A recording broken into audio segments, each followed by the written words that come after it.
हाँ भी future doctors, कल आपका सबसे बड़ा ऑपरेशन है 3 घंटे और 20 मिनट का।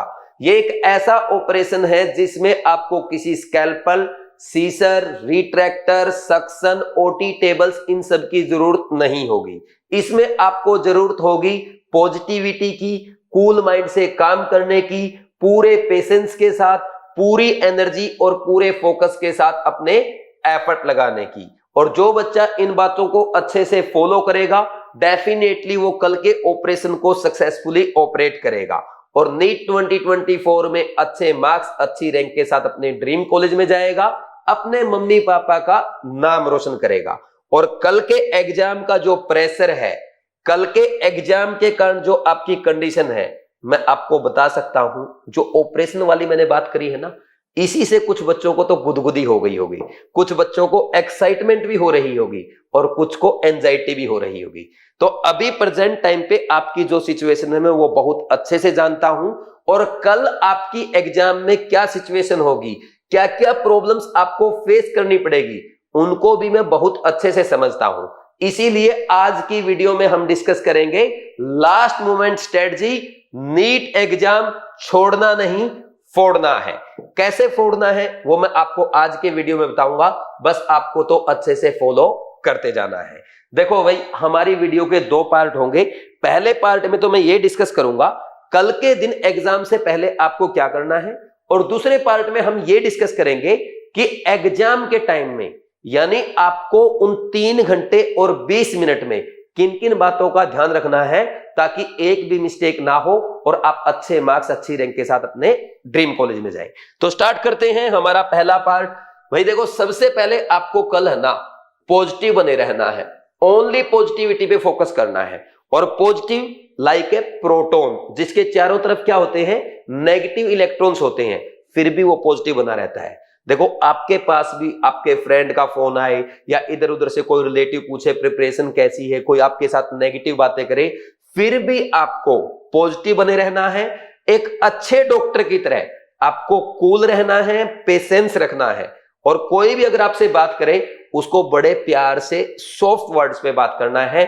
कल आपको यह दिखाना है कि आप फिजिक्स, केमिस्ट्री और बायो पढ़ने के कारण डॉक्टर नहीं है, आप में डॉक्टर्स के कैरेक्टर हैं, इसलिए आप एक अच्छा डॉक्टर बनने जा रहे हैं। तो कंप्लीटली आपको कल पॉजिटिव रहना है। दूसरा, कल भाई आपको कोई सब्जेक्ट नहीं पढ़ना है, यानी ना आप एनसीईआरटी पढ़ेंगे, ना आप शॉर्ट नोट्स पढ़ेंगे, ना आप मिस्टेक्स रिवाइज करेंगे, कुछ भी नहीं करना। कल आपको जो भी करना है वो आज सोने से पहले कर लेना है। ठीक, आज सोने से पहले भी मैं आपको ये कहूंगा, अब आपके पास ज्यादा पढ़ने का टाइम नहीं बचा। हमने जो 1 साल में किया है वो 1 घंटे में अलग से हम कुछ नहीं कर सकते।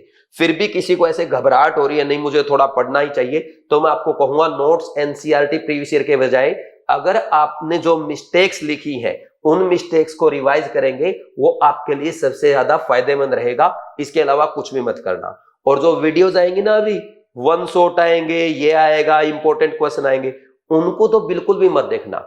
वो सिर्फ और सिर्फ आपका लॉस करेंगे, कभी भी उससे आपका फायदा नहीं होगा। ठीक, तो ये ध्यान रखना है, जो पढ़ना है आज, और खास करके आज भी पढ़ना, तो मिस्टेक्स कल कुछ भी नहीं करेंगे, बिल्कुल कुछ भी नहीं करना है। जो बच्चा इस बात को जितना अच्छे से फॉलो करेगा वो नीट में कल उतने ही अच्छे मार्क्स लाएगा। तीसरा पॉइंट, कल आपको भाई कुछ बच्चों के होता है, अगर मैं खाना खाऊंगा प्यास लगेगी, और प्यास लगेगी तो फिर मुझे बार बार वॉशरूम जाना पड़ेगा, मेरा पेपर में टाइम वेस्ट होगा। ऐसी कोई टेंशन नहीं लेनी है, आपको बिल्कुल नेचुरल रहना है। सुबह आपको अच्छे से ब्रेकफास्ट करना है, फ्रूट जूस जो भी आपका मन करे, ठीक, अच्छा ब्रेकफास्ट करना है, बिल्कुल टेंशन नहीं ले रही, क्योंकि पेपर देखो आपका ना 2 बजे स्टार्ट होगा, तो शाम तक भूखा नहीं रह सकते हैं। अगर आप कल भूखे रहेंगे तो इससे आपको पेपर में परेशानी हो सकती है। तो बिल्कुल अच्छा हेल्दी खाना ले। मैं ये नहीं कहूंगा कि आप भाई समोसे कचौरी खाएं, ये नहीं खाएं, इनको अवॉइड करें, लेकिन हेल्दी खाना खाएं, फल फ्रूट रोटी सब्जी, आप दही वगैरह खा सकते हैं। ठीक, इसके अलावा आपको कल टाइम से एग्जाम हॉल पे, एग्जाम सेंटर पे पहुंच जाना है। एग्जाम सेंटर का टाइम आप सबको पता होगा, आपके उसमें लिखा है एडमिट कार्ड में 11 AM to 1:30 PM, यानी 1:30 PM के बाद आपको एग्जाम हॉल में एंट्री नहीं मिलेगी। इसका मतलब मैं बता देता हूं, कुछ बच्चे क्या करते हैं, 11 बजे जाके अंदर बैठ जाते हैं। वे यार 11 बजे बैठने के बाद आप 5 बजे 6 घंटे तक बैठे रहोगे, तो इतने में तो भैया आपका पेशेंस सब कुछ लूज हो जाएगा। तो आपको ना 11 बजे जाके नहीं बैठना, वो 11 बजे रिपोर्टिंग का टाइम दिया गया है, लेकिन ये टाइम कब तक है? 1:30 बजे तक है। तो आप आराम से अपने एग्जाम हॉल पे पहुंच जाए, और वहां पे आप अगर 12 साढ़े 12 बजे तक भी पहुंचते हैं कोई दिक्कत नहीं है, लेकिन इससे ज्यादा लेट मत करना। और एंट्री कर लेना, मेरे अकॉर्डिंग आपको 1 से 1:30 बजे के बीच में एंट्री ले लेनी चाहिए, ताकि जाकर के आराम से आप थोड़ी देर बैठ के अपनी जो फॉर्मेलिटी OMR वगैरह फिलअप करनी है वो सब कर सके। ठीक, तो बहुत जल्दी जाने की जरूरत नहीं है, आराम से टाइम पे जाओ।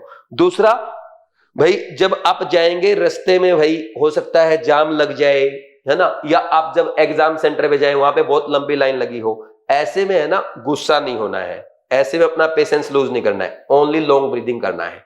और कल के दिन आप जितना ज्यादा पानी पिएंगे, जितना ज्यादा लॉन्ग ब्रीदिंग करेंगे, उतना ही ज्यादा बेनिफिट आपको मिलेगा, क्योंकि आप बायो के स्टूडेंट हैं, आप इस बात को अच्छे से समझते हैं। लॉन्ग ब्रीदिंग करने से, पानी पीने से हमारे ब्लड में ऑक्सीजन ज्यादा जाता है, और जितना ज्यादा ऑक्सीजन हमारी बॉडी में रहेगा, कोर्टिसोल उतना ही कम होगा, और कोर्टिसोल जितना कम होगा, स्ट्रेस उतनी कम होगी, हमारा फोकस और एनर्जी का लेवल उतना ज्यादा रहेगा, और जिसका फोकस और एनर्जी अच्छा है उसके सारे क्वेश्चन ठीक होंगे। तो लॉन्ग ब्रीदिंग और पानी ये पूरा खींच के लेना, कोई दिक्कत नहीं होनी चाहिए इसमें। ठीक, और कोई कैसा भी नेगेटिव पार्टिकल बीच में आ जाए उसको अवॉइड करना है। ठीक, प्रोटॉन है ना अपने आसपास भी नहीं आने देता इलेक्ट्रॉन को, न्यूक्लियस से बाहर ही रखता है उनको, तो वैसे ही आपको अपना एक सर्कल बना लेना है कि हाँ इसमें कोई नहीं आएगा, कोई बाहर बोलता रहे, हमें कोई मतलब नहीं है, हमें एक अच्छे डॉक्टर की तरह कूल रहना है, क्योंकि अपने को अपना ऑपरेशन सक्सेसफुली ऑपरेट करना है। ठीक, फिर इसके बाद जब आप एग्जाम सेंटर पे जाएंगे ना, तो वहां पे जो भी मिले आपको, अगर आप उसको अच्छे से नमस्ते मैम, नमस्ते सर, या good afternoon ma'am, good afternoon sir ऐसे बात करेंगे, तो वो भी आपको कोऑपरेट करेंगे। जो भी कल आपको आपसे बड़ा मिलता है उनको नमस्ते करके, प्लीज बोल के, आपसे कोई छोटी मोटी गलती हो जाए सॉरी बोल के अगर आप बात करेंगे, इससे आपका ही बेनिफिट होगा, कोई नुकसान आपका नहीं होगा। ठीक, फिर ऐसे ही जब आप एग्जाम हॉल में एंटर करेंगे, मान लीजिए कोई बच्चा 1 बजे चला गया, तो 1 से 2 का जो टाइम होता है ना, 1 से 2 का, ये सबसे क्रूशियल टाइम होता है, क्योंकि इस टाइम में हमारे माइंड में विचार आते हैं, यार अगर फिजिक्स टफ आ गई तो, यार मैंने तो केमिस्ट्री का ये वाला चैप्टर नहीं पढ़ा था, यार बायो में ज्यादा सर्सन रीजन आ गए। ऐसी बातें आपको नहीं सोचनी है, क्योंकि जितना आप ज्यादा सोचेंगे वैसा कुछ होने वाला नहीं है। एग्जाम जैसा बन चुका है वैसा बन चुका, आपके सोचने से कुछ नहीं होगा। इस टाइम पे भी आप only and only long breathing practice करेंगे और कूल रहेंगे। और यहां पे भी इस बात का ध्यान रखना है, जो भी इन्विजिलेटर सर या मैम आपके आए हैं, पहले जब आप एग्जाम हॉल में एंटर करेंगे तो उनसे परमिशन लेनी है, मे आई कम इन सर या मे आई कम इन मैम, फिर उनको नमस्ते मैम, नमस्ते सर। ठीक, फिर मेरी सीट कहां पे है सर, प्लीज आप मुझे मेरी सीट बताएंगे, ऐसे बात करनी है। क्योंकि अगर आप कूल रह के बात करेंगे ना, तो वो भी एग्जाम के टाइम में आपको सपोर्ट करेंगे, उनकी आपको जरूरत पड़ेगी बार बार बीच में टाइम पूछने की, अगर पानी मंगवाना है पानी की, अगर कुछ आपसे मिस्टेक हो जाए OMR में या कुछ पूछना है आपको, तो बार बार आप उनसे पूछेंगे, तो तभी आपकी हेल्प करेंगे जब आप उनको अच्छे से अच्छे से पेश आएंगे, एक अच्छे डॉक्टर की तरह पेश आएंगे। तो इन बातों का ध्यान रखना है। ठीक, फिर जब जाएंगे ना, जाते ही बैठते ही OMR फिलअप मत करना।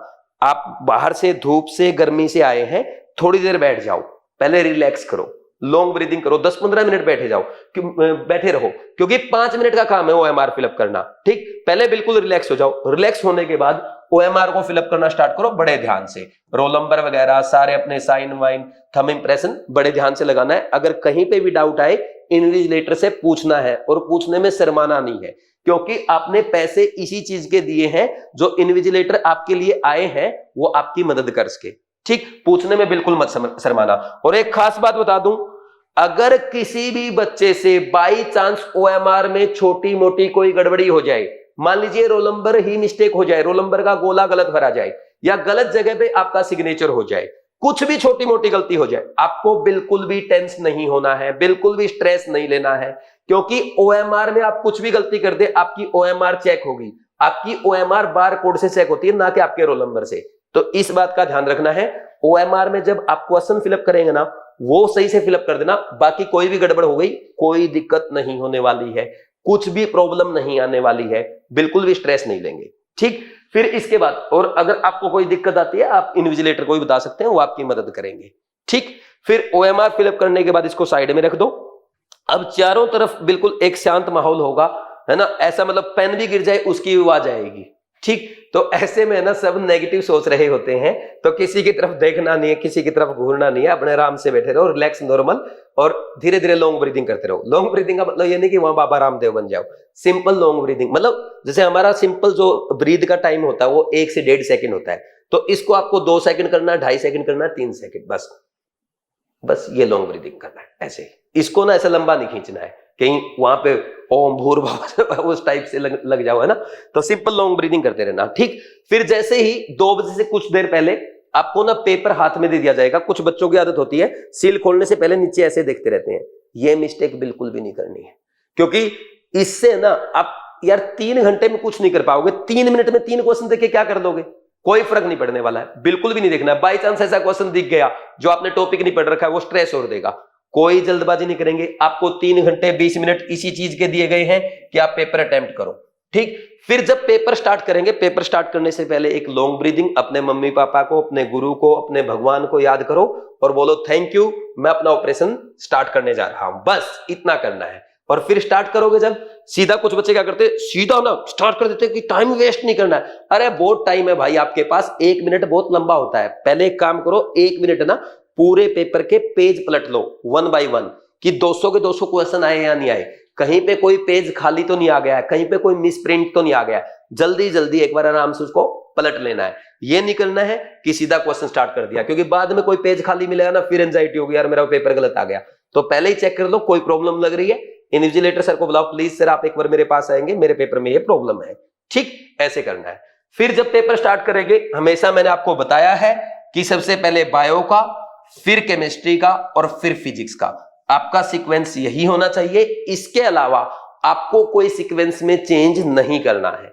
और कोई बच्चा ऐसा है कि उसका तो मेथड ही यही था कि बायो के बाद पहले फिजिक्स करता था, अगर ऐसा करते आए वैसा ही। यानी मेरा कहने का मतलब यह है, जो नेचुरल आप फॉलो करते आए हैं, जो स्ट्रेटजी आपकी रही है उसी को फॉलो करेंगे, लास्ट मोमेंट पे चेंज करने की जरूरत नहीं है। और कोशिश ये होनी चाहिए हर बच्चा एग्जाम को कम से कम 2 अटेम्प्ट में जरूर कर पाए, और 3 अटेम्प्ट अगर आपने कर ली ना, ये तो बहुत बड़ी बात होगी। कोशिश ये होनी चाहिए 2 अटेम्प्ट बस अच्छे से हो जाए, जिसके 2 अटेम्प्ट हो जाएंगे ना, हो गया पार, वो कोई दिक्कत नहीं है।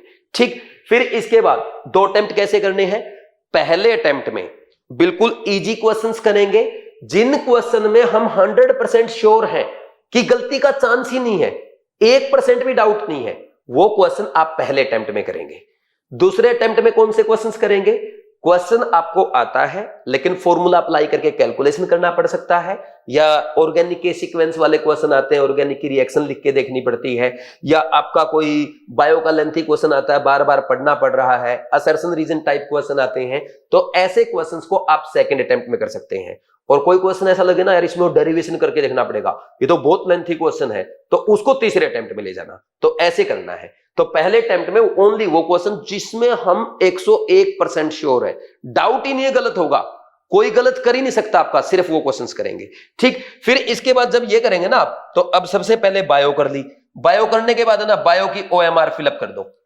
ठीक, मान लीजिए किसी बच्चे ने पहले अटेम्प्ट में बायो के 70 क्वेश्चन किए, तो अब आप है ना सिंपल रिलैक्स करके लॉन्ग ब्रीथ करते हुए बायो की OMR फिलअप कर दो। फिर इसके बाद क्या करना है, केमिस्ट्री का पेपर अटेम्प्ट करो, है ना। केमिस्ट्री में मान लीजिए अब आपने 20, 25, 30 जितने भी क्वेश्चन पहले अटेम्प्ट में किए, केमिस्ट्री की OMR फिलअप कर दो। फिर इसके बाद आराम से रिलैक्स करते हुए लॉन्ग ब्रीथ के साथ फिजिक्स स्टार्ट करो। फिजिक्स के OMR मान लीजिए 15 क्वेश्चन किए, 20 क्वेश्चन किए, फिजिक्स की OMR फिलअप कर दो। कर दिया आपने फिलअप। अब जब आप सेकंड अटेम्प्ट स्टार्ट करेंगे ना, तो आप जो क्वेश्चन करें, बायो का जो क्वेश्चन करें साथ के साथ OMR, बायो का जो क्वेश्चन करें साथ के साथ OMR। क्योंकि बाई चांस ये हुआ कि भाई एक आध क्वेश्चन ऐसा छूट गया, आपने सोल्व तो कर दिया था लेकिन OMR में नहीं भरा, उसका लॉस हो जाएगा।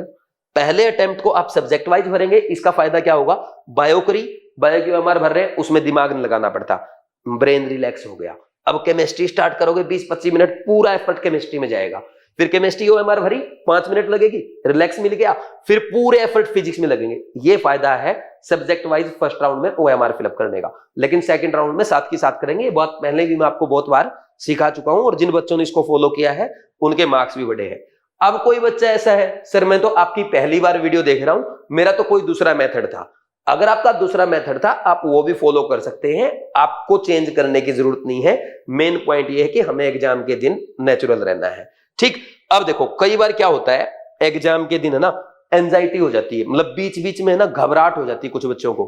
तो एक काम करो, पूरे 3 घंटे वेस्ट करने की बजाय पहले तो अपना पेन नीचे रख दो, पेपर रख दो, हाथ और पांव थोड़े खोल के उंगलियां हिलाओ, लॉन्ग ब्रीदिंग करो, पानी पियो, पेपर स्टार्ट कर दो। मतलब 1 मिनट, 2 मिनट, 3 मिनट आराम से अच्छे से लो, क्योंकि 3 घंटे 20 मिनट बहुत टाइम होता है। अरे अगर आपको एंजाइटी हो रही है, हमें नहीं करने 180 क्वेश्चन, हमारे पास 200 मिनट है, हम 180 में से ओनली ढंग से 170 करेंगे, तो ये 30 मिनट आपके पास एक्स्ट्रा तो पड़ी, इनका क्या करोगे? इनका चार डालना है क्या?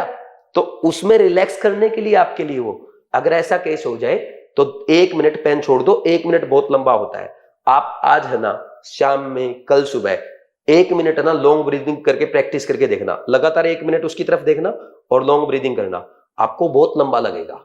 1 मिनट बहुत लंबा होता है। तो ऐसा नहीं है कि नहीं 1 मिनट सर मैं ऐसे कैसे वेस्ट कर सकता हूं। कई बार 1 मिनट के चक्कर में ना 1 घंटा खराब हो जाता है और बाद में पता चलता है यार एंजाइटी हो गई, पेपर छूट गया। ऐसा नहीं करना है, ठीक? तो जल्दबाजी कुछ भी नहीं करनी, रिलैक्स करो, पानी पीते रहो, और अगर बीच में वॉशरूम आ रहा है तो वॉशरूम जाना चाहिए। कुछ बच्चे सोचते हैं वॉशरूम जाऊंगा आऊंगा 5 मिनट वेस्ट हो जाएंगे, पेपर में 5 मिनट कौन वेस्ट करता है? भाई बीच में अगर बाहर की हवा खा के आएगा ना, पेपर की तेरी आपकी एफिशिएंसी बढ़ जाएगी, प्रोडक्टिविटी बढ़ जाएगी, कोई नुकसान नहीं है।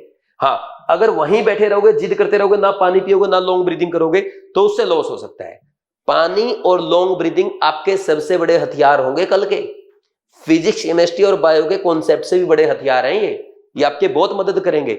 ऐसे मैंने बहुत सारे बच्चों के मार्क्स बढ़ाए हैं ये चीजें प्रैक्टिस करा करके अपने मेजर टेस्ट में। बहुत सारे बच्चे जानते हैं इस बात को, और जो ऑनलाइन वाले फॉलो करते हैं वो भी समझते हैं, ठीक? तो इन बातों की टेंशन नहीं लेनी कि बाथरूम जाना पड़ेगा या 1 मिनट वेस्ट हो जाएगा। रिलैक्स करो बिल्कुल, जैसे पेशेंस के साथ ये वीडियो देख रहे हो ना, वैसे ही कल पेशेंस के साथ आपको एग्जाम भी अटेम्प्ट करना है, ठीक? और कई बार एक आध बच्चे के साथ ऐसा होता है कि बायो में ज्यादा टाइम लगा दिया, घबराना नहीं है। पिछली बार बच्चों के साथ यही हुआ था, बायो में ज्यादा टाइम लग गया, पहले ही हाथ पांव खड़े कर दिए अपने कि मेरे बस का नहीं, हाथ खड़े कर दिए कि मैं फिजिक्स कर ही नहीं पाऊंगा।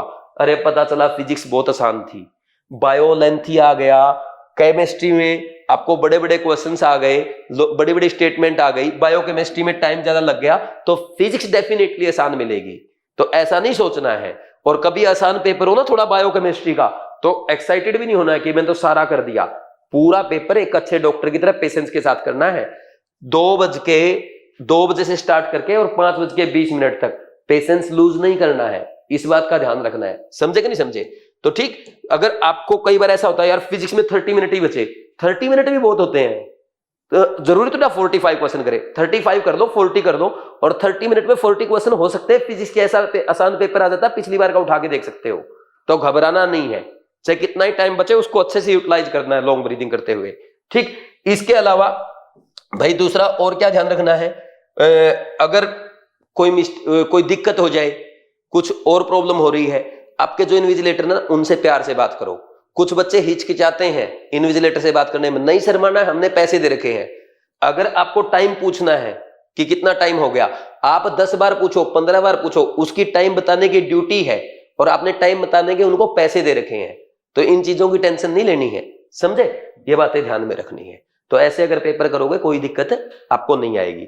दूसरा, अगर कोई क्वेश्चन ऐसा है, कई बार ऐसा होता ना यार इस क्वेश्चन में तो डाउट है, तुक्का मारना पड़ेगा, पहले 3 घंटे में तुक्का नहीं मारेंगे, उसको अलग से हाईलाइट करके रख लो, उसको लास्ट के 5 से 10 मिनट के बीच में सोल्व करना है, और फिर भी सोल्व ना उस टाइम तुक्का मारना है। अगर बाई चांस मारना पड़े, मैं तो वैसे तुक्के के अगेंस्ट रहता हूं, तुक्का मारना ही नहीं चाहिए, ठीक? फिर भी अगर आपको डाउट हो रहा नहीं यार लगाना पड़ेगा 2-4 क्वेश्चन में, तो लास्ट के 5 से 10 मिनट में, क्योंकि उस टाइम पे आपका माइंड बहुत ज्यादा एक्टिव होता है, और उस टाइम पे अगर आप तुक्का भी मारेंगे तो मोस्ट प्रोबेबली आपका सही जाएगा। स्टार्टिंग में तुक्का मत मारना।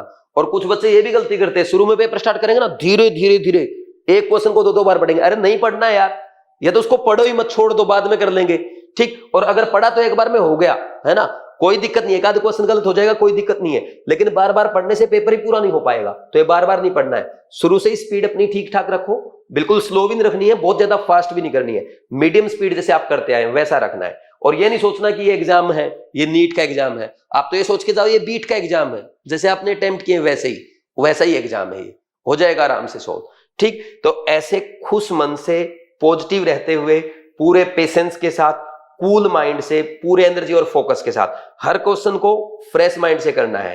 एक अच्छा डॉक्टर पता क्या करता है, हर पेशेंट को बिल्कुल फ्रेश माइंड से ट्रीट करता है, बिल्कुल फ्रेश माइंड से उसको अच्छे से मेडिसिन देता है, उससे बातें करता है। ठीक वैसे ही ये जो कल क्वेश्चंस है ना आपके पेपर में, ये आपके पेशेंट्स है, हर पेशेंट को फ्रेश माइंड से ट्रीट करना है, हर क्वेश्चन को फ्रेश माइंड से ट्रीट करना है। ये नहीं कि एक बार ये क्वेश्चन देख रहे हैं, एक बार ये देख रहे हैं, एक बार इस पेशेंट की तरफ भाग रहे हैं, एक बार इस पेशेंट की तरफ भाग रहे हैं। ऐसी हड़बड़ी नहीं करनी है, आराम से रिलैक्स करके लॉन्ग ब्रीदिंग करते हुए अपना पेपर पूरा अच्छे से अटेम्प्ट करना है। और कल एक बात बता दूं, हम सब आपके साथ हैं, आपके मम्मी पापा आपके साथ हैं, मैं आपके साथ हूं, और हम सबके साथ आपके साथ आपके भाई बहन हैं, आपके दोस्त हैं, आपके वेल विशर्स हैं, और हम सबके साथ भगवान जी हैं।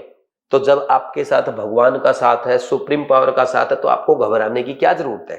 तो आपका पेपर बहुत अच्छा हुआ, कल का ऑपरेशन आप सक्सेसफुली ऑपरेट करेंगे। बिल्कुल पूरे विश्वास के साथ जाओ, कोई एंजाइटी नहीं लेनी है, स्ट्रेस नहीं लेनी है, टेंशन नहीं लेनी है। और अगर हो रही है ना आपको एंजाइटी और स्ट्रेस, एक्साइटमेंट, अच्छी बात है, क्योंकि आपका एग्जाम आ रहा है। ऐसी एक्साइटमेंट, ऐसी एंजाइटी मुझे भी हो रही है, इवन आपके पेरेंट्स को भी हो रही है, और आपके हर वेल विशर को हो रही है। तो बिल्कुल मत टेंशन लो, रिलैक्स करो, नेचुरल रहो, और मस्त रहते हुए एग्जाम अपना दे के आना है। ठीक है भाई, लगे रहो, मेहनत करते रहो। मेरी वेल विशेस आपके साथ है, आपके पेरेंट्स की, आपके वेल विशर्स की, और भगवान जी का आशीर्वाद आपके साथ है। तो बिल्कुल भी टेंशन नहीं लेते हुए आराम से एग्जाम करके आना है।